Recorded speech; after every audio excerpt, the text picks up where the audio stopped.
We will be returning to our previous discussion on Project Zambia with weekly contributor Nina Shabazz Muhammad, who interviewed Next Level Development CEO Justin Kareem Muhammad to give us an update on his current project that is working towards building a space that will allow for us in the Black African diaspora a community within our ancestral homeland, as well as building an economic engine by which to do so. For this topic, our weekly contributor Nina Shabazz Muhammad is back to give us her interview with Justin Kareem Muhammad from Next Level Developments. Greetings, sister. Greetings. How are you this evening? Oh, I'm doing well, doing well. Thank you for coming on tonight. Sure. Justin, he's been working feverishly in Zambia, trying to get some of the projects that when we first spoke to him off of the ground. And so I thought it would be a good idea to, kind of reach back to him and see what kind of Mhm. progress and, just get some overall updates in terms of what he's been up to since last we spoke. And so this is what he had to say. So since we last spoke, I guess we've just been um, solidifying our work here. So it's been a bit challenging with different issues. We've probably had about five road traffic accidents involving our lorries. I was in a crash with the 4x4 I drive. We had some flip over and stuff. So we've had some interesting challenges over the last couple of months. But what's really happened, we've just been um, getting our stuff together and just learning the dynamic of the space that we're in. So it's very difficult with personnel, keeping your equipment maintained, making sure your staff are actually doing what they're paid to do and what you'd expect them to do, making sure people are standing up to or living up to the contracts that they've signed. So there's been a lot of that. But it's just part and parcel of the job, so that's what we have to do. But it really does enlighten you to the dynamic of what goes on here and why Black people are in the condition that they're in, because we must learn how to work together in harmony. We've got to learn how to actually treat each other properly if we're going to be successful. So I guess that's some of it, and we're doing our best to teach and train those who would want to listen around us in terms of what we've been taught and trained and how Black people need to treat each other. So that's a major part of what we're doing. Actually also starting to get some of our people to come in on work permits and connect with other people from the diaspora who are in Africa in different countries. So we've been connecting with Tanzania, Ghana, and Gambia predominantly, but there's some other contacts we're trying to make. So as you can see, he has quite a bit. He's learned quite a bit from his experience there. One of the other things that he was talking about and that he did mention was just the technical aspect of bringing a lot of the mineral resources out of the ground. And so, we hear how minerally rich Africa is. And so I asked him, what is the exact process for extracting resources like copper and bringing it to market, or extracting it and processing it as a viable product. And this is what he said. I guess with a lot of what we're doing, we're learning as we go. So copper, the first and most important thing is to actually find it in the earth, where once you've detected it, then it's to actually get it, which for us involves drilling down into the earth, putting explosives in and blasting large portions of rock face, which we did, then separating the overburden or the waste material from the actual ore. Once that's done, it's then taken, crushed, pulverized, tested, and then we use chemicals and electricity to either get that into concentrate or into copper cathode, which is the copper that you then export. And that's the stuff they pay $10,000 plus a ton for nowadays.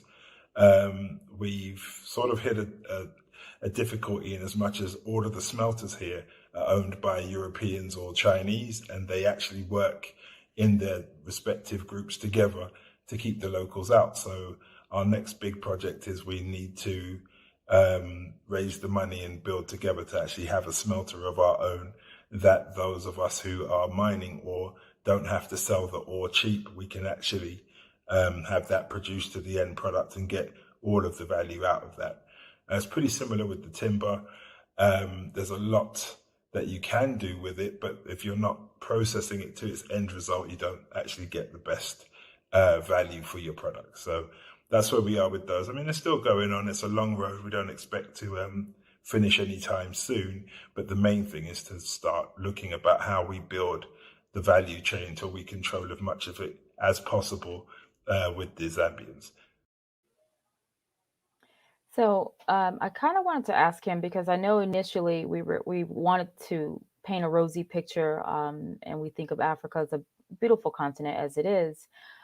He did mention some of the things that he had to learn the hard way, and just how his perspective have changed, and how he could have probably better prepared once, if he had known what he was up against, how he could have prepared. And so we did have a nice discussion on some of the lessons learned, and how he intended to move forward from all of the lessons that he has learned since being on the ground there for about a year. And this is what he was saying in terms of what he has learned in this past year. What have I learned? First thing, all skin folk ain't kinfolk.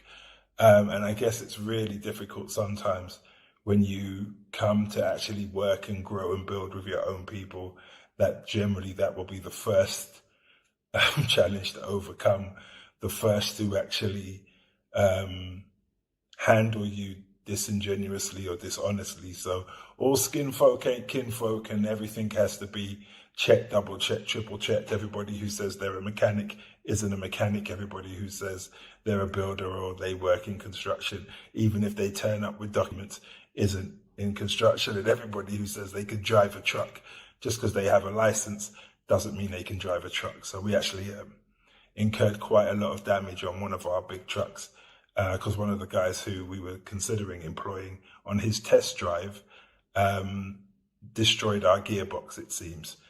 And I think I wasn't at the test, and that's another thing. You've got to be there all the time. But just using, I guess he was changing the gears without using the clutch. But anyway, it caused a lot of damage, whatever it was. So yeah, everybody isn't what they seem, and everything needs to be verified again and again and again and again. And I guess that's the main lesson. You just need to be there. You need to check everything, and you need to be there. So that kind of goes in with the last thing that I did ask him before he had to run. I wanted to know, like, what would he do differently, given the fact that if he could, look into a crystal ball, and given everything that he's experienced, the car accident, and they've lost quite a bit in terms of expenses just from negligent drivers, negligent operators, and that sort of thing. And so, I wanted to know, like, anyone who is thinking of going over there, I thought that they should be aptly prepared. And this is what he said when I asked him if you could do something different, or what would you do differently, given everything that you've experienced. And this is what he said. I guess we're changing it and doing things differently all the time based on what we learn. So recently, what we had decided as a group was the next thing is just to shut down as many projects as we can. So we had certain projects that we were working with. We partnered with Zambians, and we were like, okay, you go and do what you're doing, and we'll support you from the back. That we're not doing anymore. So now we actually have to be right there. So if we can't physically have somebody move into that zone, move onto that piece of land and live there, then we're not actually going to do it. So we pretty much are just taking our operations to stuff we can manage with the personnel we've got on the ground, and then we'll grow our personnel as and when more people come. So that's why our main focus now is getting having more of these fact-finding trips, these investment tourism trips, and just really opening the doors to have people come all through the year, see what we're doing, discuss with them how they could fit in, how they could help, and how we could help them if they want to repatriate to Zambia or to Africa. And also we're building a new platform called fishingrod.fund, where we're actually going to be showcasing a lot of that stuff. So I think we're hopefully trying to launch that in the next month or so. But once we do, it will allow people from the comfort of their own home before they arrive to see what kind of opportunities are here, what kind of things they'd want to get involved in, what kind of things they would like to help support, invest in, maybe start studying, or even bring skills they already have to get that done. But pretty much anything you want to do in the States or in the UK, you can come out here and we can get it started in a favorable way, especially if we work together and take the best of what we've learned over the last year to do that. So yeah, that's pretty much from here. That's what we've got to do, and I think that's where we're going. Just with what we've learned, we just have to be a lot more cautious. Interesting. That's some interesting information on that update from our brother there. I can definitely see that he has experienced a few troubles that comes with, would assume that comes with urban planning and urban development. Yes, it comes with development in general. I think a lot of, initially when I spoke to him to catch things up, he said, I'm afraid it's not, rose-colored glasses. I said, no, I just want you to tell us, what the real deal is, Right. because we want our viewers, we don't want to paint a picture that's not fully representative of what's, the some of the hardships and difficulties that you're experiencing, because we want people to be prepared for whatever it is that they encounter. Right. One of the things that a next level development wanted to do in terms of creating industry is that just as a people, we've been more consumers than anything else, and we haven't been the producers, the processors, the distributors of goods and services, especially from a raw sense, taking it out of the ground, processing it, and basically controlling the entire operation. Right. And anyone who's wanting to repatriate, you can't go there thinking that, oh, I'm going to just get a job. Unless you're already fully employed, you work from home, you own a business that you can, that gives you the ability to be anywhere, like with a laptop, then Right. you're going to have to create a job. And so the vision of like next level development is to have processes, jobs, industry in place so that when they do decide to repatriate from the diaspora, they will have the economic engine by which to do it. But yeah, as he alluded to, there has been a lot of mishaps. We saw that beautiful image of Zambia Right. when we first started the segment, but it takes a lot for things to actually, become that beautiful. Yeah, I definitely could assume so. I mean, with all the bumps in the road, it's still beautiful to see that he's pulling together his resources with other people in the community as well, and attempting to build something of our own. Back in Africa, that's just definitely a beautiful thing to watch, and I hope that we can get some more updates from our brother as well. Absolutely. He wants to come on at least once a month just to give updates, to provide the status in some of the projects, because, as he mentioned before, we're being left out of a lot of things. And so that's why, our unity, coming together, working together to make sure these projects, go to the finish line. It's very important. As you can see, he needs all hands on deck. So. Absolutely. Well, I thank you again, Sister Nita, for bringing him back on and giving us more information and an update on that project in Zambia. Absolutely. My pleasure. Thank you. Have a good night. Let's pause for announcements from our sponsors. When we return, we will again be joined by Sister Meshia and Brother James Clark from Konnecting Conley Urban Gardens. We'll be right back. Be a part of the force that powers truth in journalism. Go to nnvnews.com/donate.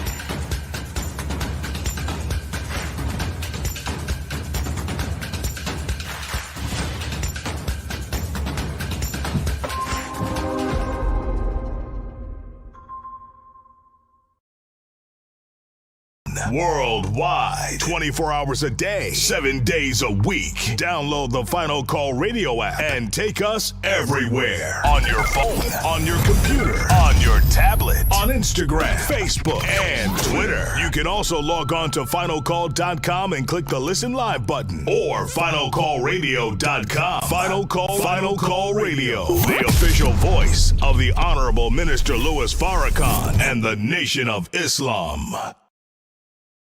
Please share your thoughts with us in the comment section below. Follow us on social media at NNV News, and please subscribe to our YouTube channel at National Network View. I am Anissa Muhammad with nnvnews.com.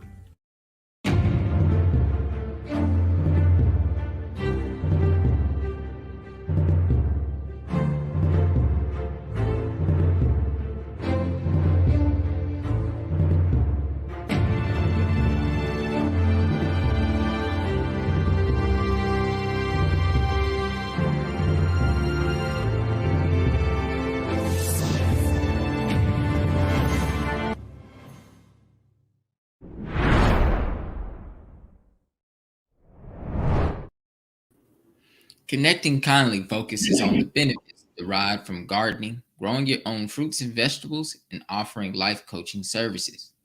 Joining us from Konnecting Kindly Urban Gardens is me. How you guys doing today? Greetings. Great. We're doing well. How are you? Oh, I'm doing fantastic. I just want to thank you all for taking the time out to join us on our show today. Thank you. Thank you. Yes, well, let's hop right on into it. So, Meshia, you and your husband, James, are both urban gardeners, and you have started life coaching. Before we start talking about your urban garden, I'd like to ask you about life coaching. What motivated you to start life coaching? What are some of the topics you cover in your life coaching videos? Okay, so first, as far as the life coaching, I think it kind of came naturally with myself and my husband raising 8 children. That's life coaching in itself. And then I have a background in mental health, mainly working with children. And so, you know, that was something that I like doing. I like helping people. And I talked to my sister-in-law quite a bit, and she is a life coach as well. So she talked to me and gave me the information on being certified. So I'm really just getting started, but I am really excited about being able to be advocates for, you know, people, and to just try to encourage people to do the best that they can in this life. Wow, absolutely. That's a beautiful story and background on how you got started into life coaching. So, you know, we know that you do life coaching. So, James, whose idea was it to start gardening now? How did you and Meshia develop the skill and passion for gardening?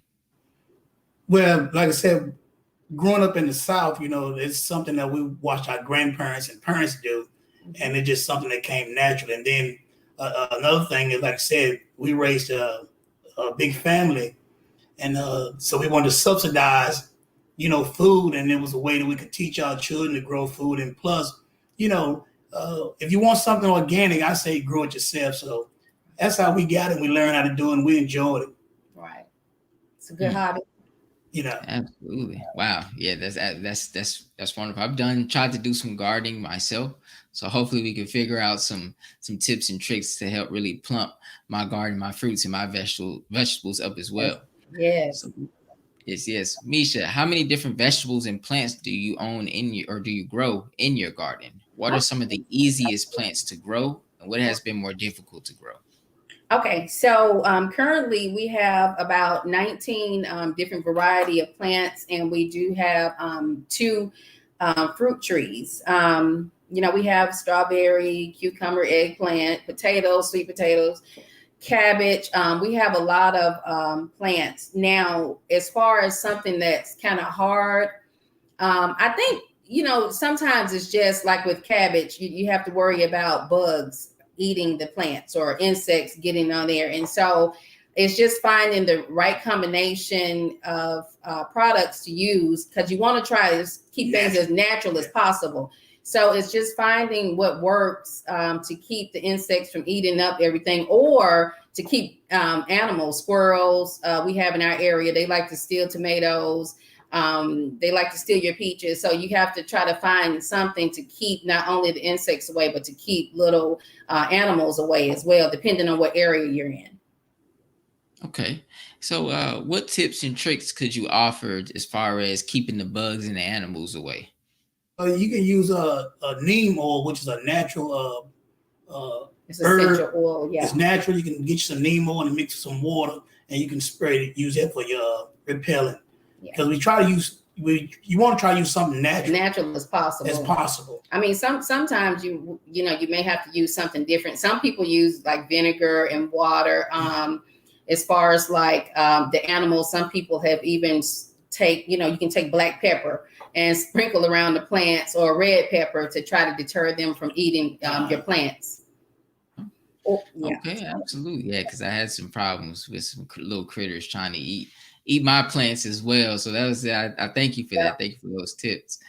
Mr. James, do you use plant beds? What are benefits of plant beds versus grooming directly in the ground? Okay, yes. I build my own plant beds, and the reason I like using plant beds because it's easy to take care of. Mm-hmm. It's easy to take care of. Plus, I control a lot of time when you plant in the dirt in your own yard, you don't know the pH level of the dirt, and you don't know the nutrients that's in the dirt. So a lot of times I build my own beds. I buy the dirt that already has the nutrients in it, and so therefore I like the plant bed because it's easy to take care of. Yes. Mm-hmm. Okay. Yes, that makes sense. I tried to plant some plants right in the ground one time, and they got super huge, but didn't produce any fruit though. Right.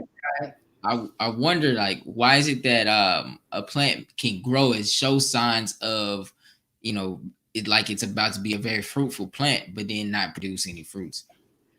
I think with that, it could be the soil. The soil. It could be the pollination. The pollination. If you got the bees and stuff there to pollinate the plant. Because you need the bees to pollinate the plant for it to produce a fruit or a vegetable or whatever. Yeah. So it could be a combination. Mm-hmm. That's why there's some people that have their own gardens. They'll have beehives by them. They help pollinate the plants also. And then you can buy a spray. You can spray to help pollinate the plants. As well. Oh, yes. Wow. Okay. Mm-hmm. Okay. And it is a such thing as a female plant as well. And then there's also, people don't know that. There's also a male plant and a female plant. Right. Yeah. So if you get two female plants, male, then you're going to produce nothing. Right. Okay. How would you know per seed what is a female plant or a male plant? I haven't quite figured that out yet. It's just trial and error. It's just get a bunch of plants and put them out there. Okay, that makes sense. You definitely can't do one at a time. Yeah. And so, Sister Meshia, is the garden your main source of fresh fruits and vegetables? Has your urban garden improved your health and reduced your family's dependence on store-bought foods? Well, in our area, we grow. Not only do we have our garden, but we have other people growing, and we kind of do like a bartering system because we have friends and they grow big gardens, right? And we barter, And the reason that we like doing that because the one thing we try to be self-sufficient because we was preppers at first. Mm-hmm. We start out as preppers, and I don't know if you know for me what the term preppers are. Preppers are we have enough food stored up where we can last for years. Mm-hmm. That's why my family, we've been prepping for years. Right. So if something happened, then we know how to, maintain. You'll be able to take care of yourself. And as for your question, we still buy things from the store, but we try to get as much as possible from our own garden because we know what's been put into it. We know what's been sprayed on it. And so, yes, we do have to do some shopping until our garden, gets to where we want it because we're still adding to it each year. And as far as the benefits for our health, I know it's fantastic because you're getting natural food. You're not getting all the pesticides.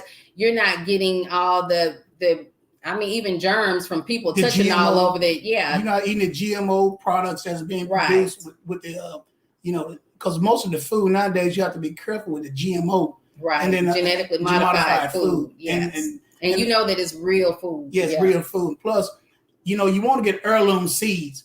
And that's very important right now is heirloom seeds because, most people don't realize that heirloom seeds are getting hard to find. Right. So therefore, when you grow a garden, you don't eat all your produce. You take some and you save some for seeds. Like I have watermelons that I grew last year and I used the seed this year to grow. So I'll never be able to run out of seed because to me, this is my own personal opinion. I think, people always say money is powerful. I think in the future, whoever has heirloom seeds is going to be able to control it's going to be in power because, without food, you can have all the money in the world, but if you don't have food, it's nothing. Right. So heirloom seeds are very important. I think seeds, and that's why you notice a lot of these elite people, that's what they're doing. They're storing up seeds because seeds are going to be very hard to come by in the future. Mm-hmm. Wow. Heirloom seeds, which are, heirloom seeds are seeds that can reproduce itself. Right. So it's very important to learn what kind of seeds, that you have. And another thing is we like growing on because I don't eat nothing that don't have a seed in it. Right. Mm-hmm. Respect. Absolutely. Same. Likewise. And so just real quick before we go to the last question, because how would you find a seed out of a leafy vegetable like romaine lettuce or cabbage, like to reproduce it? Yeah, now that's a tough one. That's a tough one because actually the plants that we planted this year, we were able to buy the heirloom plant, but you can buy seed. If you can go to like a Lowe's or something, they do sell a seed. But make sure it's heirloom. But you want to make sure it's heirloom. So as far as like me seeing my cabbage seed, I haven't done that. But my goal is to go and purchase as much as I can of the heirloom seed to put up for years to come. Now my watermelon seeds, we have those stored up. Mm-hmm. I have my green seeds. I have those stored up. I have enough seeds. Certain plants, I have enough seeds stored up for years, so I don't have to go and purchase them. I already have my own, right. And I just, as I grow, I store them up, so I always be able to have those plants to continue to grow for years to come. Right. And I can pass them on to my grandchildren. Mm-hmm. Awesome. Well, for the last question here, how can we reach you to learn more about Konnecting Kindly Urban Gardening and your life coaching? Okay. So you can actually just do a search in YouTube, and it's Konnecting Kindly. That's spelled with a K because I like to connect with people. That's KONNECTING, kindly with a K, KINDLY. We do have the YouTube channel there, and then you can also send an email to connectingkindly@gmail.com to get in contact with us that way as well. We do encourage people to like and subscribe on the videos. And now it is a mixture of, family-oriented videos for positive, uplifting, and encouragement. So they're kind of mixed in there. But soon I do plan on just doing one particular channel for podcasts and information that gears more towards just a life coaching in itself and not be so mixed up. Well, there you have it. Thank you guys for joining us today and sharing that wonderful information. I know I learned a lot, and I'm sure our viewers did too. I hope you guys have a wonderful rest of your night. Thank you. Thank you. Thank you all for joining us today and tuning into National Network View News. Please share your thoughts with us in the comment section below. Follow us on social media at NNV News. And please subscribe to our YouTube channel, NNV News. This is Tariq X with National Network View News. I wish you all peace, blessings, and well-being. Good night. Be a part of the force that powers truth in journalism. Your support helps to combat false media. Cash App, NNV News.